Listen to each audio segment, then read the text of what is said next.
Uh, so you guys can see my screen? Yeah. Yes. Okay, so um, I am Tammy from Numana Yarns. I have a shop here in Edmonton, Alberta. I moved here, I guess it was about a year and a half ago already, which does not feel like it's been that long. I used to work out of my house and was just my dye studio was really, really tiny. It was a mudroom. I think it was about 98 square feet total, so smaller than your typical booth when you go to a Fibre show. So in there, I had two warmers and the sink and all of my undyed yarn, and it was just way too small. So I started looking for a commercial space to work out of and found this space here in Edmonton, and it gave me a really huge dye studio. I went from 98 square feet to 2,500 square feet. Um, and I also have a spot in the front where I can have a small retail store. I wish it was bigger, but this is what I found and what worked for me for now. So we are open Monday through Saturday, 11 to 5. And the reason I couldn't come yesterday was because we had a pop-up in the shop. So, and then the reason I'm not going to be here this afternoon is I have classes running this afternoon. So we are pretty busy here. I can be found on social media at Numana Yarns, on Instagram, Facebook, TikTok, although I don't post on TikTok very often, but nobody else has my name, so you're not having to really look for like weird variations of my name. Just search up Numana Yarns and I should pop up. So here's the store.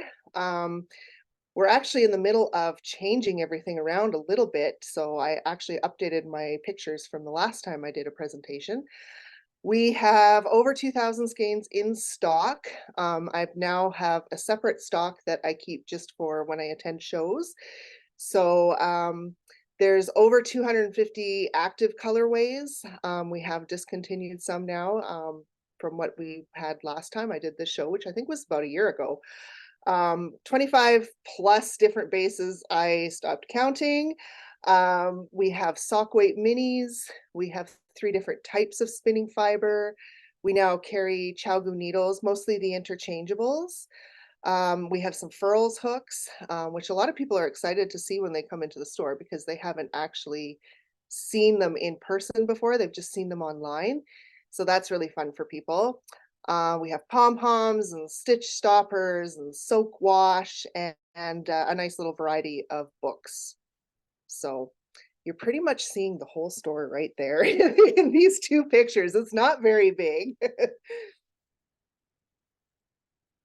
I also became an Ashford dealer, I want to say March or April of this year.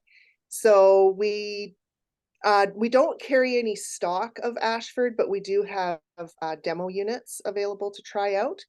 The reason I don't carry stock is just for curiosity's sake is I was doing some numbers and was just looking at their price sheet and I'm like, and it comes on an Excel file. And I just decided to do a sum of how much it would cost me if I bought just one of everything in their catalog. And it was almost $68,000. So it was just like, yeah, no, there's a reason I don't carry stock and everything. And I get requests for some of the most random little bits and pieces if I have it in stock. And so the answer is no. I don't know if there's people here from the US, but we can only, Ashford dealers in Canada can only sell to customers in Canada. They can only ship to Canadian addresses. So luckily for us out here on the western side of Canada, the distributor is actually based out of Victoria. So for us out here, it actually ships quite quickly. Like if I get an order within 5 business days, I have it in my shop. So it's quite nice. It does take longer to get out to the east, but you know, that's kind of the reverse of what we usually experience here in the west. So it's kind of nice for us. So if you're ever in the market for a spinning wheel or a rigid heddle loom or drum carder or They have these really nice ball winders, either the manual ones or the electrics that you can see in the picture there. They're really high quality stuff. The reason I decided to sell their stuff is because I have a spinning wheel that is as old as me. It's the same vintage year that I am. And I was still able to get parts for it, and it's running perfectly. And I just think that that's a good testament to how durable their products are and how committed they are to keeping everything still compatible with their previous year's products. Like even back to, I'm almost 50 years old, spinning wheels that are 50 years old. So that's pretty awesome. So when we come into the shop, and I do these dye studio tours, and I go through all of this stuff. So you guys are getting a dye studio tour right now, just without being in my store. So when our yarn comes in, it all comes in on these big 3-pound cones. Each one of these cones makes approximately 12 skeins of yarn. We do weigh them and label them until it needs to be skeined, so that we have a really good idea of how much we have in stock, how much we have made up, how much we can make up, and then we don't typically run out of any of our bases. We do skein all of our own yarn here. This is our electric skein winder. My daughter usually does all of the skeining for me. So we do all of our skeining in 3 sections, which is a little different than probably most of the yarn that you've purchased from other dyers or from mills. Most dyers and mills use yarn that's just skeined in one continuous round loop. That causes the inside of the skein to be smaller than the outside of the skein. And so then that's where, I don't know if you've handled skeins that you just handle them. Some of it seems really tight, and the other parts seem really loose and floppy all over the place. It's probably one of those skeins that has been done like that, and it's just kind of twisted around a little bit. So we do this for a couple of reasons. We skein in 3 sections to spread out the dye a little more evenly, so that there isn't a thicker middle to dye, to try and get the dye through too. And also it does make it easier to ball up the yarn, because when you like take a skein and snap it open and you look at it, you can see all 3 sections are still there, and you can see where the yarn was joined, and kind of what's the outside and what's the inside of the skein. So then it's easy to start from the correct end and just keep going around. So after we've skeined all of our, after we've skeined each skein of yarn, they do get a little zip tie put on them. They're all reusable zip ties. Some of these I've had for 3.5 years now. And that little zip tie, if you look up at the very top, I've got my cursor showing, maybe, I hope you guys can see it, but there's like some little orange labels there, there's some little blue labels. Those are showing what the actual base name is, so that zip tie kind of follows them through the whole process. We typically bag them in sets of 4, because that's what we dye all of our skeins as, is in sets of 4. For mini skeins, we put them into sets of 5, because 5 skeins of mini, like 25-gram skeins, is like 100 grams of a fiber, like a typical skein. So we kind of treat our minis as though 5 of them are one skein. All of our recipes are written so that it takes into account these 4 skeins or these 5 minis. After that, they're put into bags, they're labeled, they're stored until it's ready to dye. Sock yarn is by far my most popular base. If I had to guess, I would say sock yarn is easily 75 to 80% of my sales every year. So we have tons and tons and tons of sock yarn here. Like, I probably right now have a few hundred skeins ready to be dyed. Like, it's just absolutely insane. Other bases, we might only have like 20 skeins ready to go, just because they're just not as popular. But we do keep them all stored here, and then we know how much we have. We're really good about keeping inventory.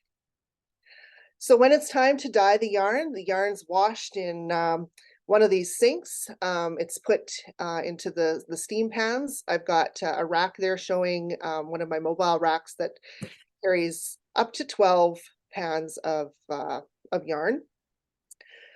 Sometimes at this point we add acid to the dye bath. Other times the acid is added later. The acid is used to kind of set the dye in the yarn. So the yarn is moved to the dyeing tables, which we'll see in the next section. And the warmers are turned on so that the yarn that needs to start hot is going to be hot by the time I'm ready to put the dye on it.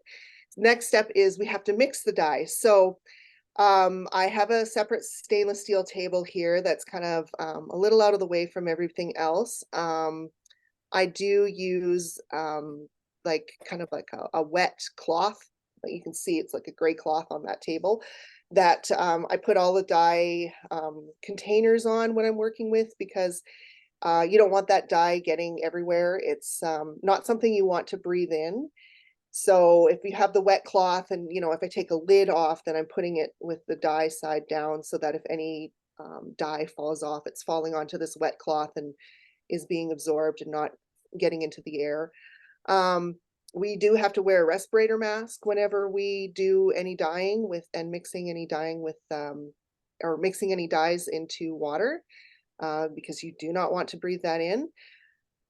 Sometimes some of my water, I live in Edmonton, our water's very, very, very hard here. So sometimes I have to use very boiling hot distilled water for some of my dyes. I call those my problem dyes. It's a lot of the reds and everything that contains a little bit of red. So we actually have like jugs and jugs of distilled water that we sometimes have to heat up. So depending on what I'm dyeing for the day, mixing the dyes can take anywhere from, like an hour to 2 hours, depending on how much of that distilled water I need, because I have to heat it up in a kettle each time. So I also save any leftover dyes that I have. If you look underneath that table, you'll see there's some jugs that have some color under it. So I do like no dye left behind kind of colorways, where I literally don't know what's in those. Like I know the general, like this is pink, this is purple, this is blue, but I don't know how strong the dye is. I don't know exactly what color it's going to be. So it's actually quite a bit of fun just playing and putting some dye onto yarn and seeing what happens. I teach a dyeing with food coloring class, and I use my leftover dyes to teach one of the or a couple of the methods. And so every time it's just like, okay, guys, I don't know what this is going to look like, but we're going to see. You guys are actually seeing how dyers work, because, you know, I might put something on and I might be like, oh, that just didn't quite come out how I was hoping for it. Now, how am I going to fix it, right? So, yeah, it can be a lot of fun playing with those, and I don't like to waste it. I don't want to throw it down the drain, so we get to play with it here, and it makes one of a kind stuff. So it's kind of fun. So these are my dyeing tables. I have I have 8 that I use regularly. I do have one extra one that isn't in this photo that is a little bit touchy, so I don't really use it unless I have to. I can dye with this setup. I can dye 32 skeins at a time. So these are just commercial restaurant food warmers. I can't sell, if I decide I'm never doing this again, I can't sell them to a restaurant because they have had dye all over them. So these are very much dedicated. All of this is dedicated equipment. So it's not a cheap setup to get started with dyeing, because all of this costs a fair bit of money. So anyways, each layer of color that I put on takes about 30 minutes to exhaust. Some of my colors have up to 4 or 5 layers of color on them. So usually this is a few hours that they're sitting in here.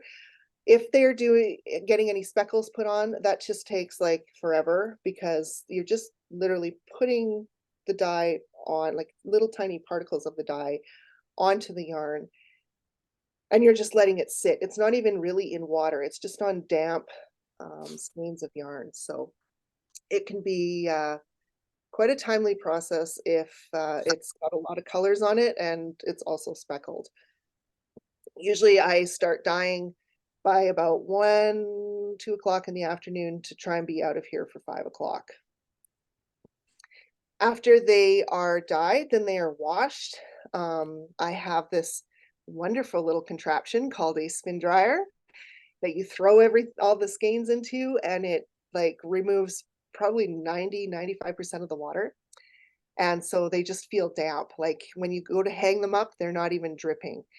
You can see that they've got the labels on them. They also get a label with, if I move my cursor here, they get a label at this point with the actual colorway and everything with it, because I'll be using that in photos later. They usually take, it really depends on our humidity here. This summer was a little more humid, but if it's a dry, hot summer, like I can have skeins dry within the day. If it's humid, it can take like 2 days to dry. It just really, really depends. Sometimes we put point a fan at them just so that they dry a little bit faster. From there, they get moved over into our finishing area. So we have all these rolling grid walls that go like basically all over our studio. So we don't have to manually carry them everywhere. This will hold up to 16 batches of yarn. So that's pretty fun, moving them around instead of having to carry. I used to have to carry everything up and down the stairs. Not sure why there we go. So then once we're ready to finish them up, they go to the hank twister. So you can see it kind of sort of in action there. I mean, it's just a photo, but there's basically a little hook at this end. It spins around several times. We set how many times we want it to spin, and then we fold it in half and it turns into this little skein here. So we have one set up for regular size skeins and one set up for minis. And then we're not constantly having to change it, and we can have multiple people twisting at the same time. After they're twisted, they're what we call prettified. My daughter that does this, she kind of coined that phrase. So, sorry, I just need to have a little drink of, my voice is getting dry. So that tucks in all those little figure 8 ties and just makes them look nice for photos. This is my super fancy photo studio.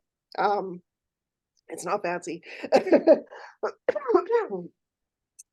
But the bright lights and everything help with the photos, and I use the same background for everything.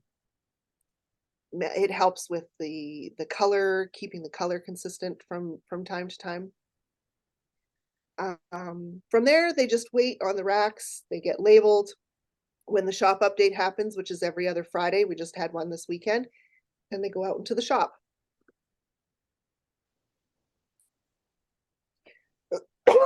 Sorry. So I'm going to talk to you about the different bases that we have. The first one is our absolute most popular, the Barbary sock. It's 80% superwash merino and 20% nylon. I dye every single new repeatable colorway on this base, just because it has been so popular. I've also got, probably about 50 different colorways on minis on this base. So that will be growing over time, I'm sure, because I just don't stop dyeing more minis. Next, we have the Amesbury base. So this is our merino and stellina base. So we've got, and it doesn't show very well in photos. It always sells better in person than it does online. It's got either a gold or a silver strand of stellina in it, so it's nice and sparkly. It's only available in fingering weight. And this one is the gold, but like I said, it just doesn't photograph well.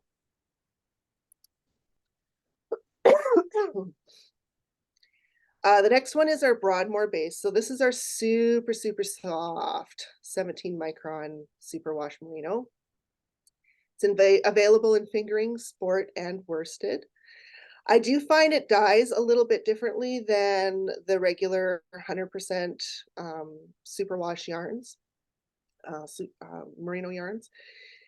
I think it's just because of the 17 micron. It's just so much smaller. It just takes the dye a little bit differently, but it is to dye for soft.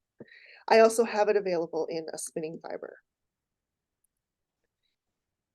This is our standard regular superwash base, superwash merino. We have it in lace, fingering, sport, and worsted. Our sport and worsted are quite popular, used for a lot of sweaters and hats and whatnot.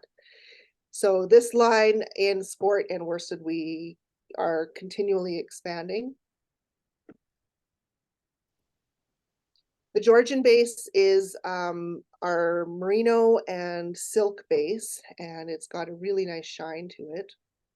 They come with either 30% or 50% silk, fingering weight only.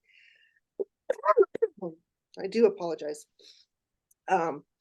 This one is Georgian fingering 30. This colorway is actually, Green-Eyed Envy is the colorway that when I dyed it, I was like, uh-oh. I love this. I think I need to do more of this, and I think this is going to be something that I'm going to continue to do for a long time. So this is the colorway that really just inspired me to become a full-time dyer. I do have this colorway also available in a spinning fiber with 50-50 silk and merino. Then we have our Glenbrook base. It is 70% superwash merino, 20% yak, and 10% silk. So it does have a little bit of a sheen to it. It is available in sock weight only, or fingering weight as some people like to call it. This one is beaten copper. It's quite nice and soft. And if you're looking for something that doesn't have nylon in it, but still can be used for a sock weight, this one will work. Haythorn base is our single ply. It is 100% superwash merino. We have lace, fingering, worsted, and then in this picture is the super bulky. This is one of our super popular colorways called Meet Me in Lacombe. When I do in-person fiber festivals, I do a skein naming contest. And that skein naming contest has kind of become the thing that I'm known for at some of these shows. So I often get people excited, like just coming into my booth, wanting to see what the colorway is for that show. And the person whose name is submitted for the show for that yarn gets to win a skein. So I do that for in-person shows. Next in-person show that I will be at will be Knit City, Toronto. That's the only one I have booked right now, but there could be more coming up. They haven't released any vendor applications. So next we have our Salisbury base. So I do have it available in sock, but that one is being phased out. I used to have the 2 sock bases because I started this during a pandemic, and there was supply issues, and so I didn't want to run out of sock base. So now my Salisbury sock base is what I bring to shows, and sorry. As that is sold out, it's being replaced by Barbary sock. I also have this in a bulky and a super bulky. The bulky is shown right here. And it's a 2-ply, it's super squishy, super soft. Really nice to work with. And the Strathcona base is our only non-wool option. I only have a very small amount of it. It is 65% silks, 35% linen. Currently available in fingering weight only, but I can actually get some other weights of it, and I probably will be. And I don't know why I don't have the product information here, but this is Witch's Bellini in the Strathcona fingering.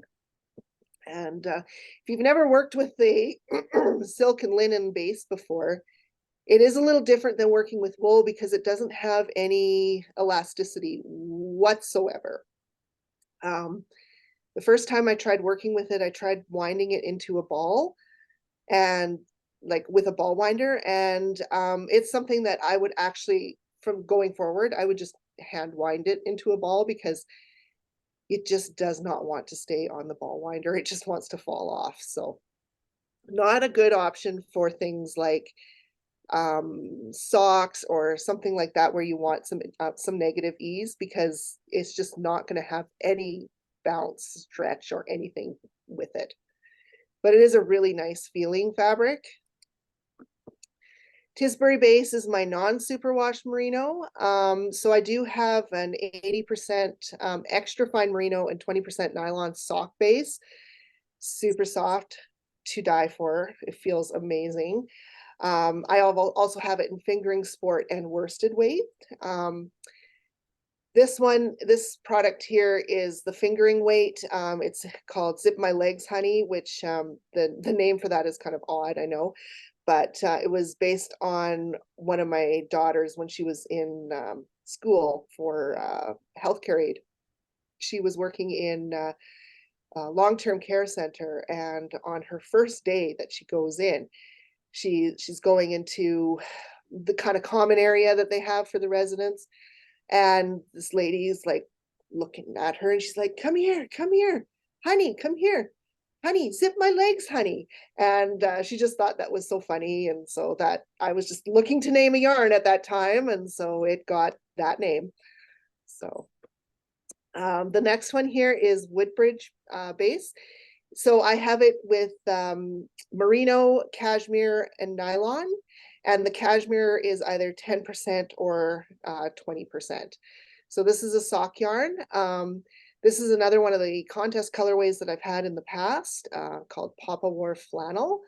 I've also got it available as a spinning fiber. So every month I have a new yarn subscription that I do. I have my yarn subscriptions based on the colors that you would associate with each season of the year. That doesn't mean that the spring tones is only available in the spring, summer tones is only available in the summer, etc. Because we live in Canada, and I don't know about you, but I think winter is about 10 months of the year, and the other 3 seasons are jammed into those remaining 2 months. Maybe some of you that are a little south of me have like seasons, but it seems like we get like 2 weeks of spring, 2 weeks of fall, and then like, I don't know, month and a half of summer. It's kind of ridiculous. So when I was looking at it, I was like, yeah, I just can't base it on that because we have winter for so long here. So what I do is I alternate between each season's tones. So the spring tones are going to be your softer pastel colors. Your summer tones are going to be your bright and bold and kind of in your face. Fall tones is going to be more of your neutrals and your more reds and kind of earthy tones. And winter is going to be your bold jewel tones, like darker than your summer tones, but just like, you know, those rich emerald greens and ruby reds and that kind of thing. So I've always found that people tend to kind of go towards the same color families. They go towards the bright colors, they go towards the pastels or the earth tones. So that's why I decided to base my yarn subscription on that. So we rotate between the yarn subscriptions. So each subscription actually only happens 3 times a year, but people can pick and choose which one they want to subscribe to. So I have people that are subscribed to just the fall and the winter ones. I've got somebody that's subscribed to spring, summer, and fall, but not winter. You know, and some people are just subscribed to one. They only want the fall tones, or they only want the spring tones, or whatever. So it kind of can be customized to whatever people want. If you go onto my website, you will see that I do have a notice, I guess you could say, up for my Fall Tones yarn subscription. That opens up on November 2nd to new subscribers. It closes at the end of the day on the 4th, and subscribers get their yarn as of about the 1st of the following month, depending on when the 1st happens, right? Because we are closed on Sunday. If the 1st of the month happens to fall on a Sunday, then, you know, yarn pickups and shipping doesn't start until the 2nd of the month. So if you have any questions about that, there is a frequently asked questions on my website, or you can ask me any questions, and I'm more than happy to answer that. So some upcoming events that we have. Next weekend, if you are in the Edmonton area, we have the Sweater Weather pop-up. I don't know if you've heard, but we had a big show here in Edmonton called Gathering Threads, which used to be called the Edmonton Fibre Frolic. And that show is, from my understanding, no more. So we used to have one in November, which is not happening now this year, and then one in the spring in May, and that's not happening. So this is kind of the only event that I'm aware of where there's going to be multiple vendors in the Edmonton area in November. So what I do for these big multi-vendor pop-ups is I actually clear out all of my dye studio to like the back third of my space. And that makes room for 8 booths of vendors plus a table. So we have 9 vendors coming. We're also doing a social event that evening, so it should be a lot of fun.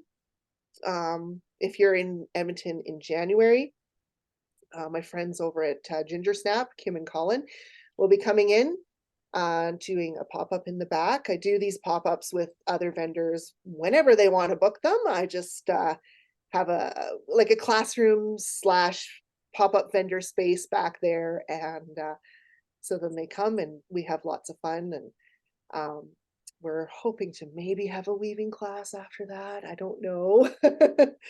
And then, like I mentioned earlier, Knit City Toronto is the only event that I am booked for next year. I am planning to attend Knit City Calgary if I can get in. I'm planning to go to the Rose City Fibre Festival, which is a newer show held in Camrose. That should be early April. I'll be going to the Prairie Fibre Festival.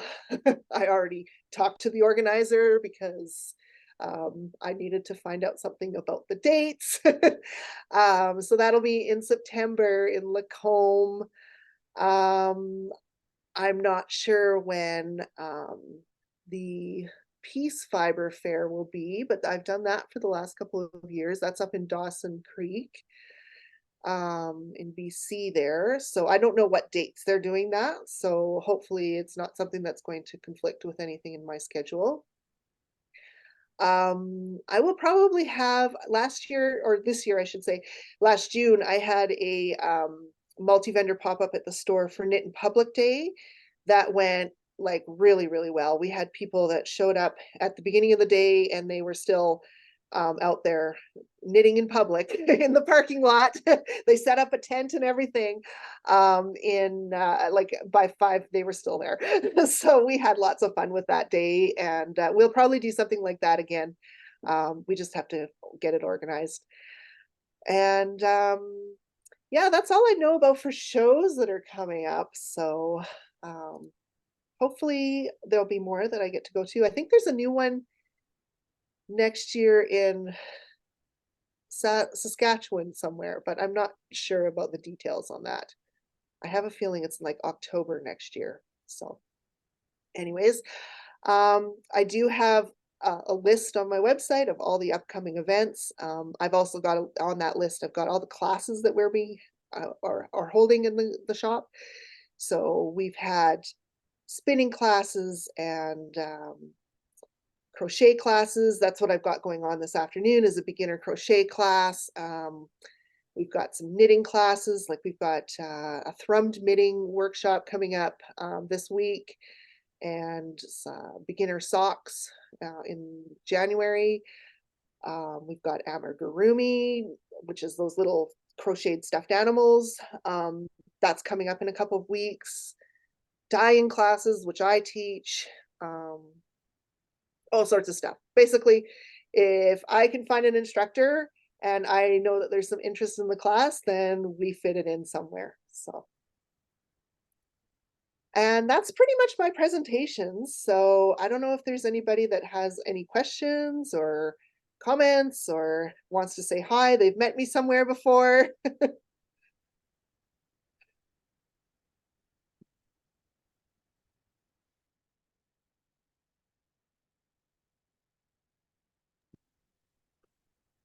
No, if there's Any question? Anybody? Well, Tammy, I'm glad to hear you're going to Toronto because I'm going too. oh, that'll be fun. That'll be fun. And I found that Marisa's going, and Mandy from Prince Edward Island, she presented yesterday. She's going too. So maybe we should get together and have a Fibre Love Affair dinner or something. Yeah, yeah. Are you staying at the hotel? Have you booked that? I haven't booked yet. Okay, I'm booked for at the hotel.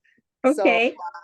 So yeah, I provide that's something in my to-do list after this show. So I probably work on it.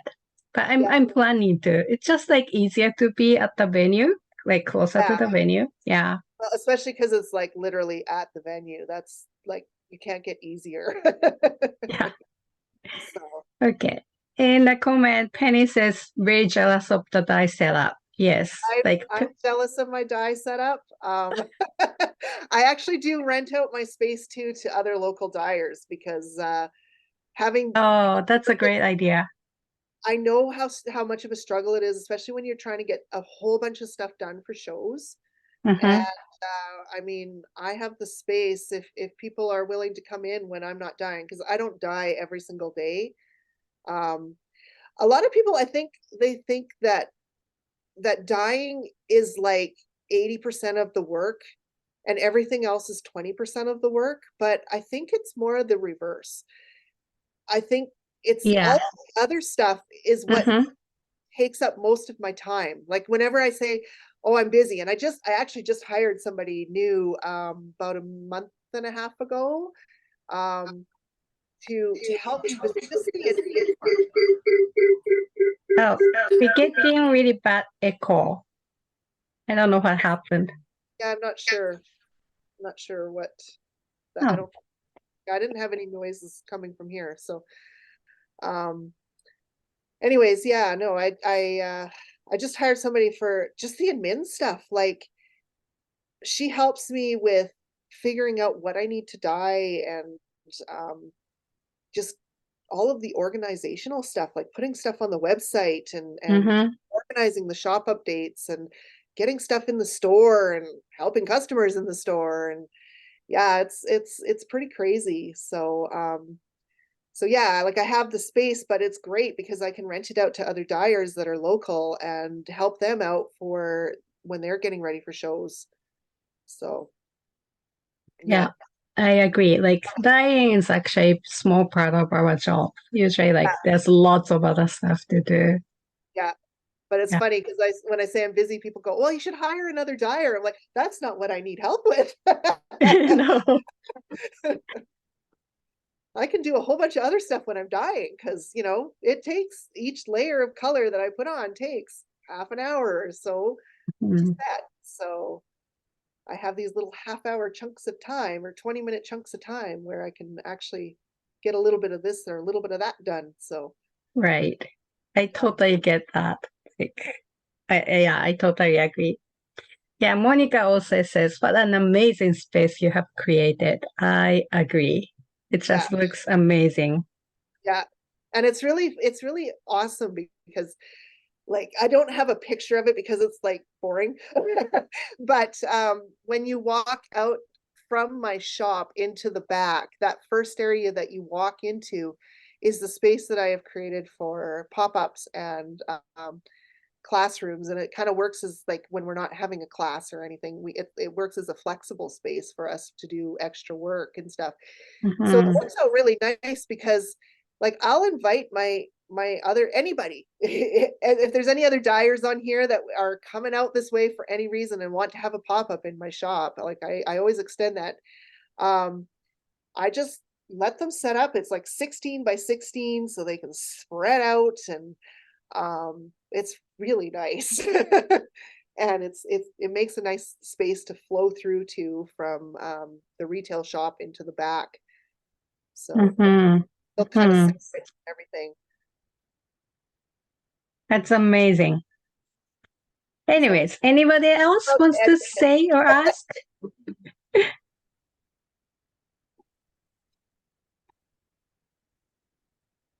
All right. So if everybody's okay, I think I will stop recording. Would that be okay?